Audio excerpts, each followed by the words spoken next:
Good evening all of you, welcome to my channel. और आज है वीडियो नंबर 17। आज इस वीडियो में हम बात करने वाले हैं कंपनी के बारे में, जो कि हमारा लास्ट टॉपिक है फॉर्म्स ऑफ बिजनेस ऑर्गेनाइजेशन का। ये जो टॉपिक है ये थोड़ा लंबा चलने वाला है। आई होप 4 से 5 वीडियो के अंदर ये कवर हो।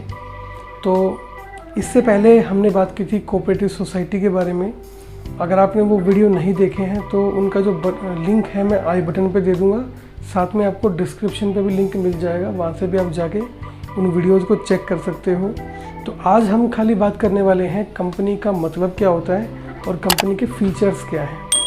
ठीक है, अगर आपने हमारा चैनल सब्सक्राइब नहीं किया तो चैनल को सब्सक्राइब ज़रूर कर लें, ताकि आपको सबसे पहले वीडियो अपडेट मिल सके। और अगर आप 12th क्लास की रिगार्डिंग 11th क्लास की रिगार्डिंग कोई भी बिजनेस स्टडीज़ की वीडियो देखना चाहें तो आप चैनल को विजिट करके वीडियो को देख सकते हैं। वीडियो बिल्कुल फ्री है। तो चलिए आज का वीडियो शुरू करते हैं। कंपनी का मतलब होता है कि कंपनी जो है वो एक आर्टिफिशियल पर्सन होता है।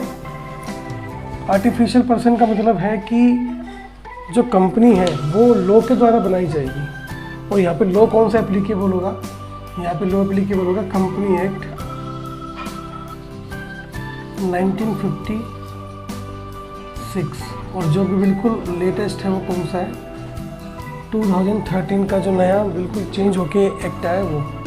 तो जो आर्टिफिशियल पर्सन है यहाँ पे उसका मतलब ये होता है कि कंपनी जो है वो लॉ के द्वारा बनाई जाती है। और आर्टिफिशियल पर्सन का सेम जो मीनिंग होगा वो वैसे ही होगा जैसे एक इंडिविजुअल का होता है। जैसे कि इंडिविजुअल अपने नाम पे कोई भी प्रॉपर्टी को खरीद सकता है, बेच सकता है, शेयर को भी दे सकता है, किसी के ऊपर केस कर सकता है या कोई उसी के ऊपर केस कर सकता है। सेम कंपनी भी वैसे ही कर सकती है। आगे इंडिविजुअल, जो कंपनी है ये इनविजिबल होती है, यानी कि आप उसको देख नहीं सकते। और ये इंटेंजिबल, आप उसको छू भी नहीं सकते। अब आपके माइंड में क्वेश्चन आ रहा होगा हम तो कंपनी की बिल्डिंग को छू सकते हैं। ठीक है, आपकी कंपनी की बिल्डिंग को छू सकते हो, लेकिन आप कंपनी को नहीं छू सकते। और ये बनाई कैसे जाती है? Existence in I of law. जो कंपनी की एग्जिस्टेंस रहेगी वो खाली लॉ की नज़रों में रहेगी बस। यानी कि जो कंपनी होती है वो खाली लॉ में बनाई जाती है और लॉ से ही ख़त्म की जाती है। ठीक है, तो कंपनी का जो डेफिनेशन वो क्या होगी?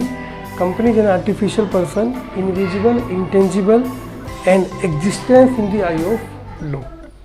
ठीक है, अब बात करते हैं फीचर्स ऑफ कंपनी। कौन कौन सी फीचर्स होती है कंपनी की? पहली, an artificial person created by law, यानी कंपनी जो है वो लॉ के द्वारा बनाई जाएगी और लॉ के द्वारा ही ख़त्म की जाएगी। अगर मान लो फॉर एग्जांपल, एक एग्जांपल लेके चलते हैं कि मान लो एक कंपनी है कोई भी, फॉर एग्जांपल रिलायंस कंपनी का एग्जांपल हम लेते हैं यहाँ पे। उसका जो सीईओ है मान लो वो कहीं पे जा रहा है और उसका क्या हो गया? एक्सीडेंट हो गया। तो कंपनी क्या ख़त्म हो गई वहाँ पे? नहीं, कंपनी वहाँ पे ख़त्म नहीं हुई, क्योंकि कंपनी बनाई कैसे जाती है? लॉ के द्वारा। और कंपनी ख़त्म भी कैसे की जाएगी? लॉ के द्वारा ही की जाएगी। ठीक है, सेकेंड आता है परपेचुअल सक्सेशन। यानी कि परपेचुअल सक्सेशन का मतलब होता है कि मेंबर में कम और मेंबर में go, but company will not go anywhere. Company will not go anywhere. Member कहीं पर भी आए, कहीं पर भी जाए, या मेंबर मान लो आ रहे हैं, जा रहे हैं, कोई कंपनी में आ रहा है, कोई छोड़ के जा रहा है, लेकिन कंपनी के एग्जिस्टेंस पे इसका कोई असर पड़ने वाला नहीं। कंपनी वैसे ही बनी रहेगी जैसे पहले थी। नेक्स्ट आता है limited liability, separate legal entity. जो कंपनी है वो अपने मालिक से अलग होती है क्योंकि इसका एक लीगल एग्जिस्टेंस होता है। ठीक है, ये लॉ के द्वारा बनाई जाती है। तो यहाँ पे एक बात समझ लेना, मालिक और कंपनी दोनों अलग अलग होती है, सेपरेट होती है दोनों। कंपनी और मालिक क्या होते हैं? सेपरेट होते हैं। नेक्स्ट बात आती है लिमिटेड लायबिलिटी। लिमिटेड लायबिलिटी का मतलब मैंने पहले ही समझाया था वीडियो में कि अगर मान लो एक कंपनी के अंदर आपने 1000 शेयर खरीदे, ठीक है, और आपने पैसे दिए 10 रुपये के हिसाब से, तो आपकी लायबिलिटी कितनी होगी? 10,000 रुपये, क्योंकि इससे ज़्यादा की आपकी लायबिलिटी वहाँ पे नहीं बनेगी। तो कंपनी के अंदर लायबिलिटी कैसी होती है? लिमिटेड होती है। यानी कि आपको खाली उतना ही पे करना है जितना आपने पे करने के लिए बोला था। यानी कि अपनी लायबिलिटी वही तक होगी जितना आपने पैसा लगाया है उसके अंदर। नेक्स्ट आता है यूज ऑफ कॉमन सील। देखिए आर्टिफिशियल पर्सन है तो यहाँ पे क्या होगा, कंपनी की एक स्टैंप होती है, ठीक है, जो कि ऑफिशियल स्टैंप होती है, उसके ऊपर कंपनी का नाम लिखा होता है। तो जहाँ पे कंपनी की सील लगती है, कॉमन सील लगती है, वहीं पर कंपनी लायबल होगी। और जो कंपनी की कॉमन सील है उसका यूज करने का अधिकार भी एक अथोराइज पर्सन के पास ही होता है बस, ठीक है। राइट टू शू का मतलब होता है केस करना। कंपनी किसी के ऊपर भी केस कर सकती है और कोई भी कंपनी के ऊपर भी केस कर सकता है। मैंने बताया था कंपनी आर्टिफिशियल पर्सन है तो सेम ट्रीटमेंट होगा उसका भी जैसे इंडिविजुअल का होता है। नेक्स्ट आता है रजिस्ट्रेशन एंड रेगुलेशन। तो ऊपर हम बात कर चुके, कंपनी एक्ट जो है वो इसके ऊपर फॉलो होगा और जो कंपनी एक्ट के रेगुलेशंस हैं उसको कंपनी को मानना ज़रूरी होता है, यानी कि उसी के अकॉर्डिंग ही कंपनी क्या करेगी, अपना बिजनेस जो है वो रेगुलेट करेगी, ठीक है। नेक्स्ट आता है winding of the company. Company का समापन कैसे होगा? तो कंपनी का समापन कैसे होगा? बनी कैसे थी लॉ में, तो समापन भी कैसे होगा? बाय लॉ के द्वारा कंपनी खत्म की जाएगी। नेक्स्ट आता है रिप्रेजेंटेटिव मैनेजमेंट। तो देखिए एक कंपनी के अंदर बहुत सारे शेयर होल्डर होते हैं, लाखों में होते हैं, करोड़ों में होते हैं। तो वो अब सारे तो एक साथ आके कंपनी को मैनेज नहीं कर सकते, तो वो क्या करते हैं, कंपनी के अंदर बोर्ड ऑफ डायरेक्टर्स को इलेक्ट करते हैं, चुनते हैं उनको, बोर्ड ऑफ डायरेक्टर्स को बनाते हैं। और जो बोर्ड ऑफ डायरेक्टर्स है वो फिर कंपनी को चलाते हैं।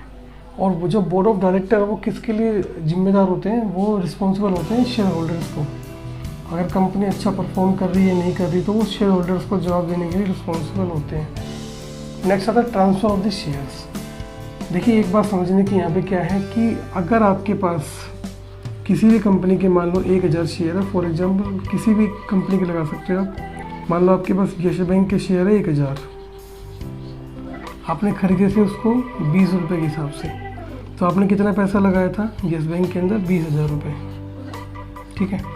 तो यहाँ पे एक चीज़ आती है कि आप इन शेयर्स को ट्रांसफ़र कर सकते हो किसी को भी, ठीक है। क्या कर सकते हो, उनको बेच सकते हो, ट्रांसफ़र कर सकते हो। और जिसको ट्रांसफ़र करोगे उसके पास वो शेयर चले जाएंगे और आपके पास क्या होगा, पैसा आपके पास आ जाएगा। तो कंपनी के अंदर क्या है, आपको शेयर ट्रांसफ़र का भी एक ऑप्शन देखने को मिल जाएगा। जो शेयर ट्रांसफ़र वो किसके थ्रू होते हैं, वो सारे के सारे स्टॉक एक्सचेंज के थ्रू होते हैं। किसके थ्रू होते हैं? स्टॉक एक्सचेंज के थ्रू होते हैं, ठीक है। और उसके बारे में हम बाद में पढ़ेंगे कि हमें क्या प्रोसीजर होता है कि अगर हमें शेयर खरीदने या बेचने होते हैं, तो वो सब चीज़ें हम बाद में देखेंगे। लेकिन अभी के लिए आपको जानना क्या ज़रूरी है कि जो शेयर है वो हम ट्रांसफ़र कर सकते हैं। अब शेयर क्या होता है? शेयर का मतलब होता है share is the part of share capital. Share is the part of share capital. मान लो एक कंपनी के पास जो कैपिटल है, शेयर कैपिटल, वो 5 लाख रुपए की है फॉर एग्जांपल, और उसने एक शेयर की वैल्यू रखी 10 रुपये, तो कंपनी के पास कितने शेयर होंगे टोटल? 50,000 शेयर होंगे। तो नंबर ऑफ शेयर कंपनी के पास कितने आ गए? 50,000 शेयर्स आ गए।